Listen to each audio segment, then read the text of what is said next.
Last gathering, we spoke about the concept of anxiety, the idea of anxiety. We started to perceive anxiety as a protective mechanism that in itself it's not negative. And we learned just by understanding our anxiety how we can view it positively. And we're going to build off the hadith that we mentioned last week, where he says that your remedy is within you, but you do not sense it. Your sickness is from you, but you do not perceive it. You presume that you're a small entity, but within you is enfolded the entire universe. And the topic of anxiety and depression are very, very linked together when it comes to this issue. So tonight, inshallah, we're gonna continue unpacking this hadith and, of course, applying certain ayat and verses from the Holy Quran and stories from the Prophet. The first point I want to address is, why is it important that we have this discussion in the first place? Why are we speaking about depression? We live in a very fast-paced society. The things that we struggle with today are different to the struggles that people had 10 years ago, the struggles 20 years ago, 30 years ago. I think 30 years ago, the term depression wasn't used as much as it is today. Now, every second, third person I say, how are you feeling? They say, well, I'm feeling depressed. So depression itself it's not just a standalone emotion. There's, people experience the state of depression in different levels, depending on their trauma, depending on the environment, depending on different things. But depression in itself has become much more prevalent in today's society. Over 264 million people have come out and said we have depression in today, globally speaking. That's people that have spoken to mental health care professionals and have admitted their depression. How many people haven't admitted it? How many people haven't spoken about it or discussed it? How many people don't even know how deep they are into depression? So depression itself is a powerful topic. Tonight I want to start talking about depression from a different point of view. Before we delve deep into the specifics of depression, I want to talk about something more general, something more universal, something that's more applicable to all emotional states that you can experience. And in NLP, we call these the foundation of state. Now, the foundation of any state is composed of three things. It's composed of focus, language, and it's composed of physiology. Let me dive into this for a moment. Focus, if you were to think about a person, let's say, for example, behind this curtain, there was someone that was depressed. What do you think he is focusing on? What do you think he's thinking about? You could perhaps guess that he's thinking very negative thoughts. You could instantly say to yourself that what this guy's thinking and what they're focusing on, they're not focusing on something that they have. If you look at someone that's grateful, someone that's experiencing a state of gratitude, they're thinking, oh, thank God, ya Allah, thank you for what I have. And, other people are living in a much worse situation than me. And I'm really grateful for what I have. But a person that's going through depression doesn't have that same thought process. He's thinking about what I don't have. How lonely am I? How much I hate my life? How I don't fit in. No one loves me, and so on. So focus is the first element. And that's why when you want to start creating change, any form of change in your life, the first thing that you want to start in your circle of control, what you have control over, is your attention, what you're focusing on. That's why Allah subhanahu wa ta'ala says, it all starts from within the self, and it all starts from within the mind. Tony Robbins has this famous saying, he says, where energy flows, where focus goes. Whatever you're focusing on, your energy tends to go that way. So that is the first element. If you were to look at, let's say, for example, Nabi Yusuf alayhi salam, right? Nabi Yusuf was taken from, he has all these siblings. They come and they put him in this well. And then ultimately somebody comes and they pick him up, and then he's sold into slavery and he's jumping from one place to another. But he didn't sit down in the well and start getting depressed. What did he think about? What did he say? He was patient. He was focusing on his circle of control. He was focusing on what are my next moves. When I'm put in my next state, he was always switched on mentally. Had the Prophet Yusuf alayhi salam drowned in his mind in the well, we wouldn't have heard the story of Yusuf alayhi salam. But his focus was very in tune. So that's the first element. When you're focusing, when you're seeing yourself drown into a negative thought process, before you say, I just want to feel better, you want to first start thinking, what am I focusing on? Inshallah, I'm going to touch more into that in a moment. So that's the first part, our focus. That's the first foundation of any emotional state. A person is confident, is focusing on things that make him confident. A person who's happy and sad, or happy or sad, is focusing on the thing that makes him happy or sad. The second foundation of any emotional state is the language and the terminology in the words you use to describe a situation.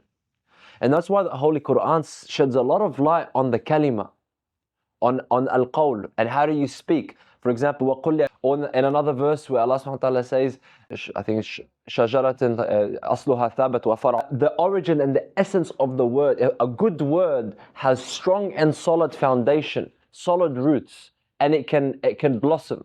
And the opposite to the negative word. I remember once I was going with a few friends to Stockton Beach. We were going for a weekend away, and on the way, I don't know if you guys are familiar with four-wheel driving. Four-wheel driving on the beach, and the four-wheel drive that we were in got bogged. Bogged basically means that it got stuck in the sand. And it was nighttime, there was no reception, and the boys that we were going to didn't know that we had arrived. And it's almost impossible to get out by yourself. So you had three boys, we were 4 or 5 guys, and 2 or 3 of the guys were just linking it. Like, oh, what are we gonna do? And they were nervous, and oh my God, I can't, hazna, and why is this happening to us? And and I remember I was sitting down, and at that time I was really into this stuff. I was really into stay and so I was very, very aware of the power of language. So I remember I was sitting down and I looked at them and I smiled. I'm like, this is inconvenient. And one of the boys looked at me. He's like, what? I'm like, yeah, it's inconvenient. Instantly, that deflated the emotional state. He's like, what do you mean, Dane, it's inconvenient? I'm like, yeah, that's what it is. It's inconvenient. Did we want our car to get bogged? No. Did it happen? Yes. Are we going to get out of it? Yes. Otherwise, are we going to spend the rest of our lives right here? No, it's going to be solved. In 2 weeks' time, in 1 week's time, we could tell this story and we could laugh about it. But for now, it's an inconvenience. They laughed and boom, it deflated the emotional situation. Just by labeling the situation as inconvenient versus hazna and look what's happening to us, and just by changing the language, you could change the meaning. When you want to observe what emotional state that you're in, look at the language that you're using to describe the situation, right? And that's why, for example, I always tell my son, don't use the word hate. I hate. Hate is a very strong word. When you use the word I don't prefer, I dislike, when you say hate to something, and then you attach much more meaning to it. And that's why the power of language is crucial. And who was brilliant with the usage of words? The Holy Prophet, peace be upon him, was very, very sharp with his usage of language. That's why he was able to create strong connections with everyone. As-Sadiq al-Amin. He built his reputation because of how he would speak to people, the leniency he would use, the tongue that he would use. If you're observing let's say, a state of anxiety or a state of depression come up, the first thing you want to do is you want to recognize, what are you thinking about? What are the thoughts? Are they negative? Are they not? Then you ask yourself, what is the language that I'm using to describe what I'm feeling? Instead of saying negative things to yourself, in that internal dialogue, because that language, if you use that negative language, then it's going to start impacting your focus and your physiology. So using language is essential in creating a healthy state. The third component of any state, the third foundation, is your physiology.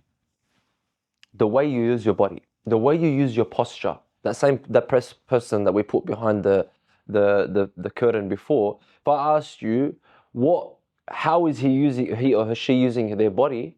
Is their shoulders up? Are they smiling? You'd say no. They're breathing very narrowly. Their shoulders are down. They're probably feeling very negative. Instantly, without knowing the person, just by knowing they're depressed, you know how they're using their body, right? So physiology plays a big role. If someone walks in with a big smile on their face and their shoulders are out and you could tell they're breathing, instantly ooh, this person's confident, this person is, it has charisma or so on. So your physiology in the way you use your body is very powerful in determining what type of state that you are in. Now, why are these important? Because a lot of the time when someone is in a state that they don't want to get in, let's say, for example, depression. If you understand these 3 components, your focus, your language, and your physiology, Then when we're talking about depression, inshallah in part 2, I'm going to go deeper into what is depression and the meaning behind it. But depression most of the time is something that we do more than the state that we're feeling. If you think about a time that you were depressed, ask yourself, what were you thinking? What were you saying? And how were you using your body? If you were to able to shift the way you use your body, shift what you're thinking about, and shift the language that you're using, you'll shift depression. So depression essentially is the way you act out depression. That's when it's a state. When depression is a trait, like we spoke about anxiety, remember we said state or trait. When depression is a trait, it's much harder. Yes, you could use these foundations to change it, but if you want to change it on a long term, there's more work that has to be done. But if you're just in that day, you know, those days that come and you're feeling groggy and you just can't be bothered for anything and you just feel like you're very demotivated. If you're in that state, then you can easily get yourself out simply by using your body, simply by changing your focus, simply by changing your language. All right? I'll give you an example. Imam Ali alayhi salam, the battles when he's fighting, I think it's in Khandaq, when he's fighting Amr ibn Wudd al-Amri. At the end of the battle, Imam Ali alayhi salam has Amr ibn Wudd al-Amri on the ground and he's about to end the battle. You guys know this story, yes? What does Amr ibn Wudd al-Amri do? He spits in his face. When he spits in his face, what does Imam Ali do? He walks off. He stands up and he walks off. Then he comes back. Then he kills him. And then when he goes back to the army, they ask him, Ya Ali, why did you do that? He said, because when he spit in my face, my anger became personal. So I used my body. He didn't say I used my body, but he walked away. He took a few deep breaths and then he came back. So what did he do? He stood up. He used his physiology, moved away, changed the way he's breathing. Remember how we spoke about last week about the autonomic nervous system and the way you use your breath plays a role with how you're feeling. He changed the way he's breathing. He recalibrated his mind. He reminded himself, I'm here for God and not for me. My anger is only lillah, al-ghadab lillah. It's not personal. Once he recalibrated, he came back and he finished it off. He was able to shift his anger from personal to divine by changing his position. Now you might say, but why didn't Imam Ali do that just by staying there? Just closing his eyes, saying astaghfirullah and doing it. He could, but because the body reacts to the emotion, he needed to also change the physiology. That's why Imam Ali alayhi salam says, if you're angry and you're standing, sit. And if you're sitting, stand, go for a walk. Because he understands the power of physiology in creating the emotional state. So now that we've understood the three foundations, who can return with the three foundations? What's the first foundation of an emotional state? What's the first foundation of the emotional state? Your focus. What's the second foundation? Your language. What's the third foundation? Physiology, your body. All right? So now, if you want to create confidence, how do you create confidence? Remember a time that you did something and you were so confident and you're proud of yourself. Remember it. What were you saying to yourself? What were you thinking? And try and visualize it. Actually try and go in that moment. Oh, you know, whether it was, you know, you did a speech that you were proud of, or you executed a project that you were proud of, whatever it is. Remember it. Remember the language you were using, and remember how you were using your body. If you want to be confident now, then think the same thoughts, use the same language, and use the body in the same way. I'll finish this point before going to the part 2 with a very interesting research. In Harvard University, they did this research that there's something called power poses. Who's heard of a power pose or a power stance? The Superman pose, how you put your hand out like that. If you were to stand up, if you were to do this right now, all of us were to stand up, put your hand on your hips or whatever, and you smile, put a big smile on your face, and you take a deep breath for 2.5 minutes. Just take a deep breath as you're smiling, and you keep your chest up, and you're breathing in, and you keep that smile on your face. In 2.5 minutes, you will alter your whole physical state. There will be a huge release of cortisol. You'll be able to increase in your dopamine. You'll be able to increase in all of the hormones and the neurotransmitters in your brain that exerts confidence and happiness in 2.5 minutes. You can change and reduce your stress levels, increase your confidence levels in 2 minutes simply by putting the physiology of someone that's happy. So that's the power of how you use your body in creating the state. Now let's get into depression. Some people don't believe depression exists. They think it's just something that people created. Depression as a state or as a feeling has existed forever. Now, what has changed is our understanding of emotions in general. Because science has developed and cognitive sciences have developed, emotional maturity has developed, now people can understand and pinpoint certain emotions more than they did before. So depression, of course, it's a real phenomenon. A lot of people live with this on a day-to-day basis, and it's not an easy state to be in. That's why it's very important to understand. But depression itself is not something that's stronger than you.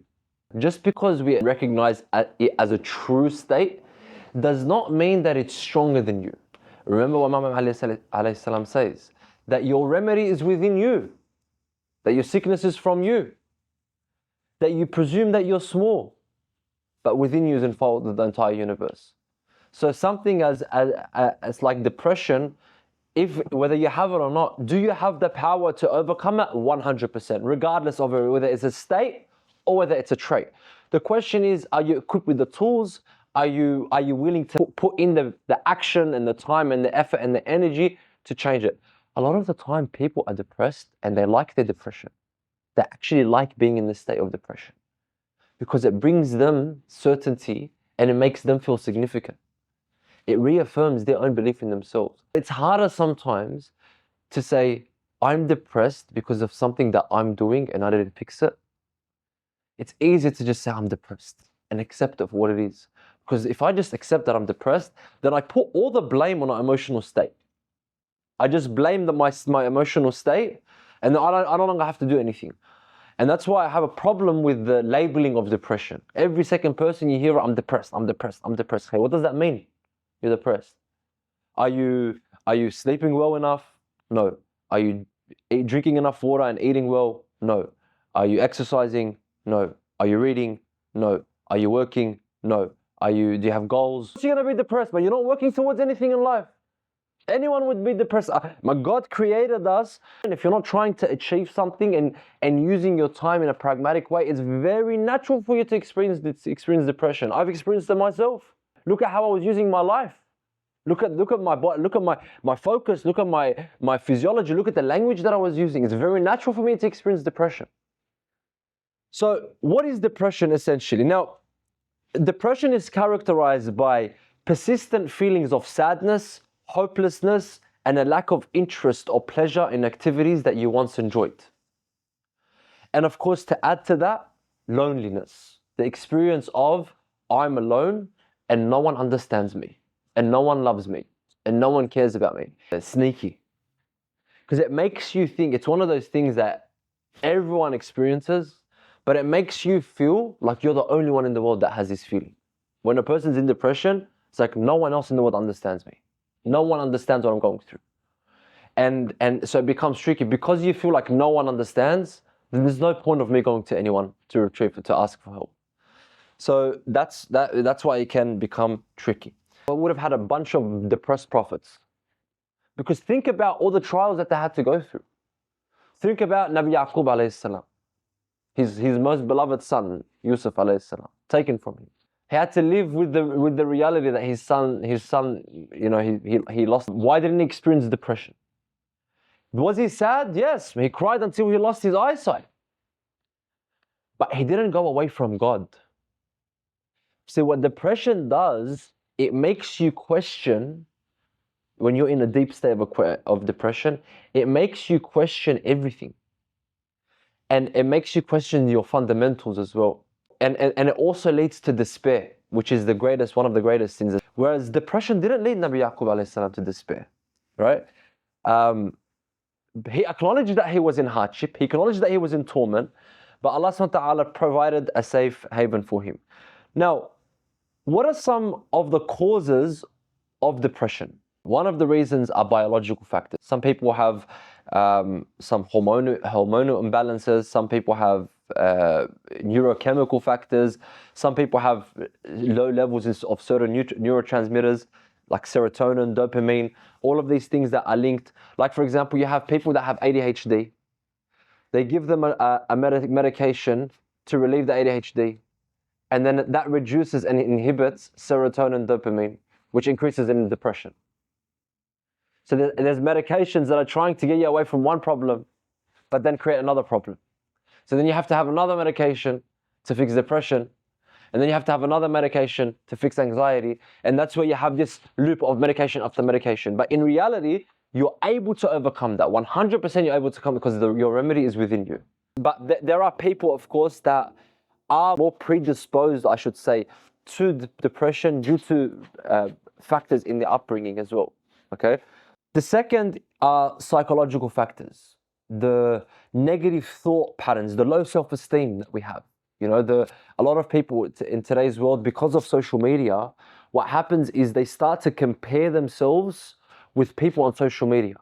I read this post once that says that, you know, you don't compare your life with a person's highlights. You know, when you're looking at a person on social media, they're showing you their highlights, and you start to compare your life with the highlights of another person's life. But that's not the reality of their life. You're not seeing the reality.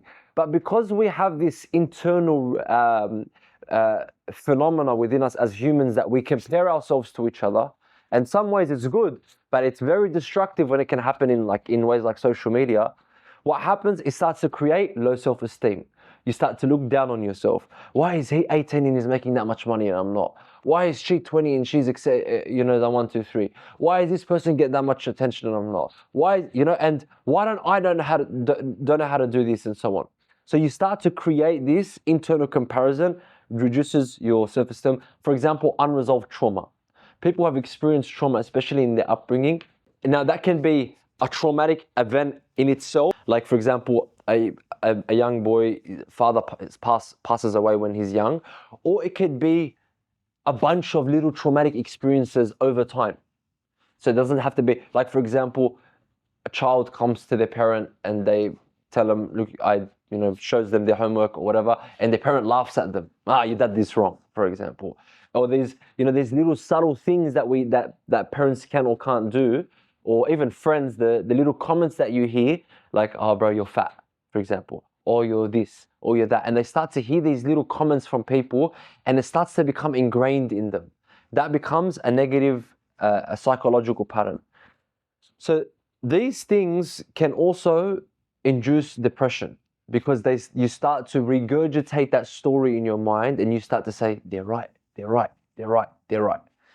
Then you have social factors, and that's things like stressful events. People, like we said, with anxiety, we have economic issues, someone's going through something at home, or child's parents are going through a divorce or whatever, and social factors can play a big role. But ultimately, regardless of what's the cause of depression, the state of depression itself is very similar. Every person who experiences depression is going to have the certain physiology, the certain focus, and the certain usage of language. And so it becomes universal and can be adapted. Now, that's not to say that we always just want to think positive and just be positive and stay positive and just always have. No, of course, like in life, there's going to be tough times in life, right? You're going to experience tough times. That's why Imam Ali alayhi salam has a beautiful hadith about the importance of balance, of having balance, right? He says, beware of going to extremes, because they are the destroyers of virtue. Like, even, for example, let's say patience. How beautiful is patience? Yeah? But if you go to the extreme of patience, whether it's this way or this way, so extreme impatience or extreme patience, right? If you're extremely patient, and you don't stand up for yourself, then you might start allowing people to mock you. You might lose some honor, you might lose some dignity, right? You might become naive. And this is a beautiful virtue, right? And if you become very impatient, then that's obviously clear. You become someone that has ghadab, and that can start to influence. You want to find the middle ground between patience and recklessness or anger. Or fury, I should say. And the best way is to find that through moderation. It's fine to be upset. It's part of life. But don't go too far and allow it to encapsulate your whole identity. But also, don't be a mirkhe. Don't get like, oh, wallah, I don't get upset at anything and everything's all right, and take life as a joke. No, there are things that you have to get upset about. Moderate that. Find the middle line between when should you express your grief and your sadness, and when should you hold it all together. Now, the Quran makes it clear that in life there is going to be trials. Allah subhanahu wa ta'ala has made a promise that He's going to trial us. So we're not saying, hey, let's get rid of depression because we're not, we can live a life that there's going to be no pain. Allah subhanahu wa ta'ala, min al-khawfi wal-ju', the English say, loss of wealth and lives and fruits, but give good tidings to the patient. Who are the patient? When disaster strikes them, they say, Inna lillahi wa inna ilayhi raji'un. Indeed, we belong to Allah, and indeed, to Him we return. So, the Quran says, yes, you're going to experience all of this, but it doesn't mean it has to be the end. This is how I want you to approach it. I want you to approach it in this way. Sallallahu ala Muhammad wa alim. Just a few quick insights as well from the neurological perspective, like what's happening in your brain, in your nervous system. The neuroimaging studies say that people with depression have reduced activity in the prefrontal cortex. So in the part of the brain which is responsible for decision making and regulating emotions. That's why people that are experiencing depression find it much harder to regulate and control how they're feeling and their emotions and their reactions. And also the place in the brain called the hippocampus, which is involved in memory and learning, also starts to shrink. That's why children today who are experiencing depression growing up in school, it impacts a lot their ability to understand and retain information. And you see that a lot. Now, to connect this to our talk last week, we talked, if you guys remember, we spoke about reframing our understanding of anxiety. Anxiety is something that can tell us when something is happening in your life and you need to become very careful. You need to watch out. There's an important task ahead and you need to watch how you're going to manage this task. How do we do the same thing for depression? How can we reframe depression? Instead of looking at depression as something that's negative and destructive, how can I look at it in a way where I can learn from it? So when I do feel depression, I can actually benefit from the feeling versus judging the feeling. How? By viewing depression as a signal rather than a flaw. If you look at depression as a signal that if you are experiencing a state of depression, it's going to tell you something about the way you're using your mind, your focus, your body, or your language, then you could start to ask myself, how am I using my body? How am I using my language? How am I using my focus? What am I thinking about? Should I be exercising more? A couple of days ago where I was feeling a bit tired, unmotivated to do a few tasks, and I was going to the gym and I could not be bothered to go to the gym. Like I was driving there and like it was 7:45 in the morning and I was just, I was tired, but I'm like, I'm gonna go anyway, regardless of how I feel about it, I'm just gonna go. So I went and I finished my training session and it was like a 180-degree flip from how I was feeling before to after. But I wasn't doing it through my mind. I wasn't trying to battle the feeling with my mind. I battled the feeling with my body. Simply by going and changing the way I'm using my body, it changed and reorganized the way I use my brain and my mind and my thoughts. So when you view depression as a signal rather than a flaw, the next time you're feeling a state of depression arise, you could say, instead of saying, oh my God, I'm feeling depressed, you say, I'm feeling depressed. Why am I feeling depressed today? What have I done? What have I said? Did I do something that I shouldn't have done? Did I not do something that I should have done? What am I thinking about? What is the language that I'm using? What is the meaning that I'm attributing to things? And you could start to learn more about the emotion and why you have the emotion versus judging yourself for having the emotion. So by now, we've got an understanding of the foundations of state and what creates an emotional state like depression. We've understood what depression is to a certain extent without going too deep into it. Now I want to provide, inshallah, I'll conclude the talk with some practical strategies to exit this state.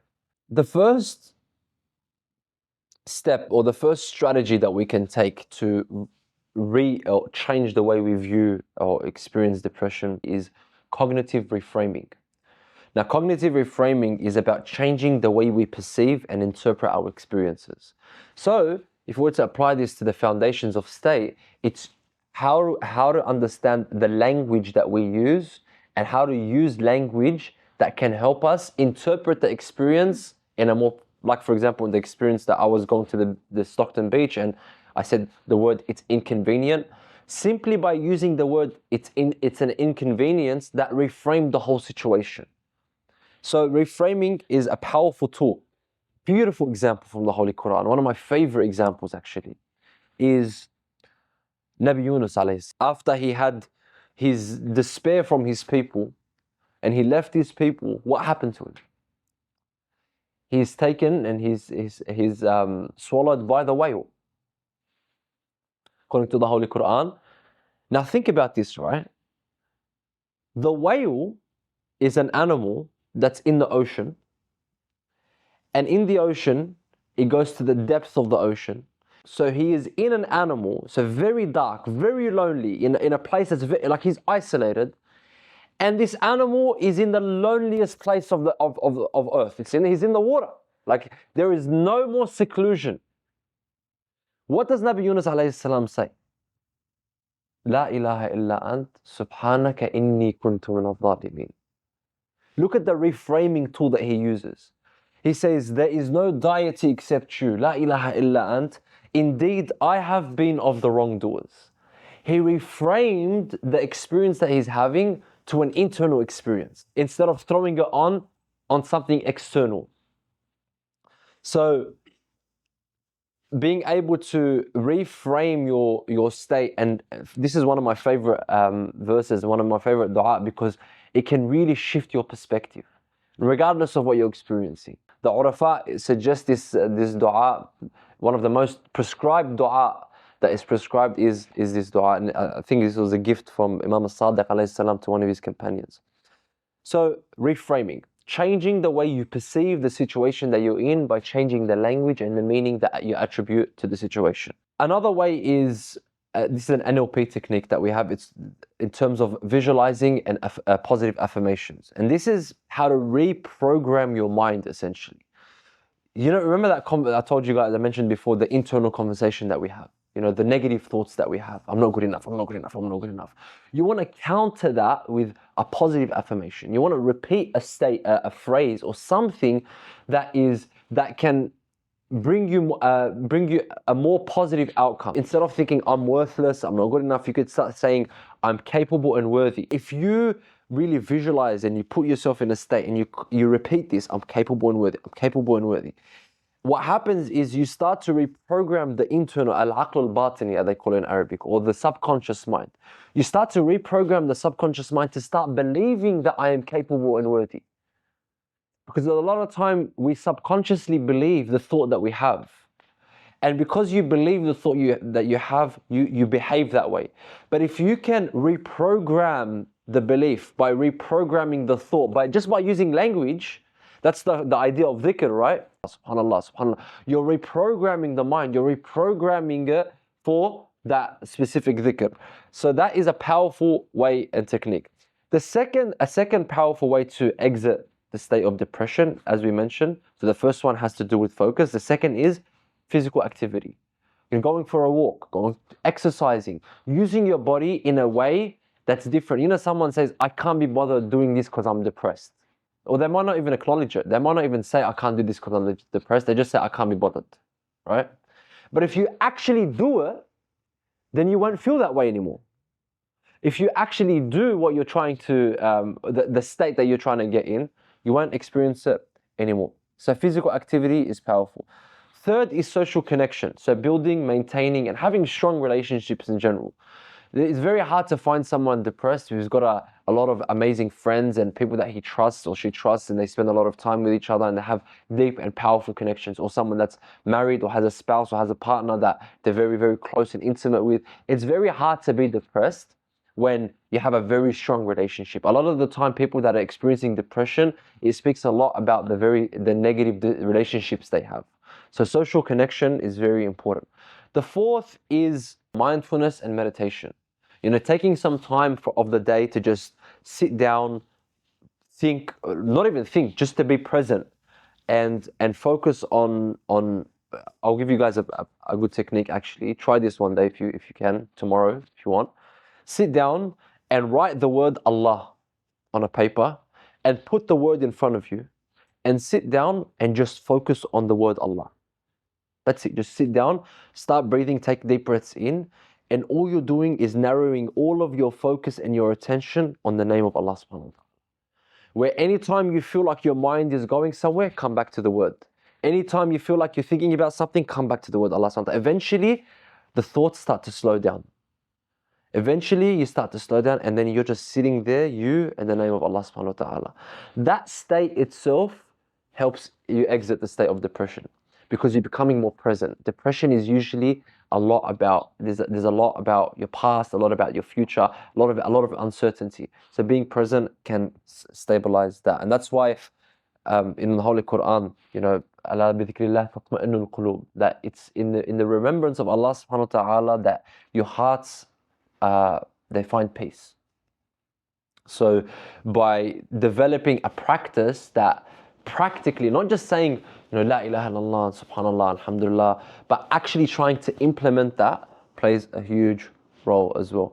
Finally, if you have done all of this, if you have used your body, if you have changed your focus, if you have changed the language, if you've done the cognitive reframing, if you've done the meditation, if you've done all of this and it didn't work, then the problem is probably much deeper than a state. And finally, this is where I'd say maybe seek some professional help, go to a professional in the field. Seeing a psychologist or speaking to someone that is a professional in the field is not shouldn't shy away from it. It's very important. People speak to psychologists even when it's not being able to speak to someone that in a non-judgmental environment, explaining how you're thinking, what you're thinking about, how you're feeling, and hearing their point of view is very powerful.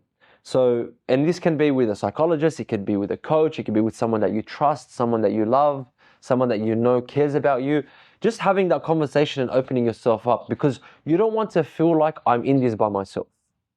I'm living depression by myself and no one can ever understand me. You need to exit that. And sometimes what happens is the questions we ask ourselves become very destructive. And you need someone else to come and just change the line of questioning. Change what are you saying to yourself and what are the questions that you're asking yourself. I'm going to wrap it up here. The three things that build any emotional state are our focus and what we're choosing to pay attention to, our language and what we explored depression, its causes and its impact, and some practical strategies to overcome this experience. Overcoming depression isn't a one-time thing. Depression is a state that comes up and it goes, it fluctuates. Sometimes it can come very strong. Sometimes it's just a couple of hours thing. You want to become very in tune with your mind, in tune with your body. And when you start to feel it come up, start to ask yourself these questions. What am I thinking about? What am I doing? How am I using my body? And inshallah, you can start to use depression as a practical tool of your own personal development. You use this emotion to help yourself grow. أقول قولي هذا وأستغفر الله لي ولكم والحمد لله رب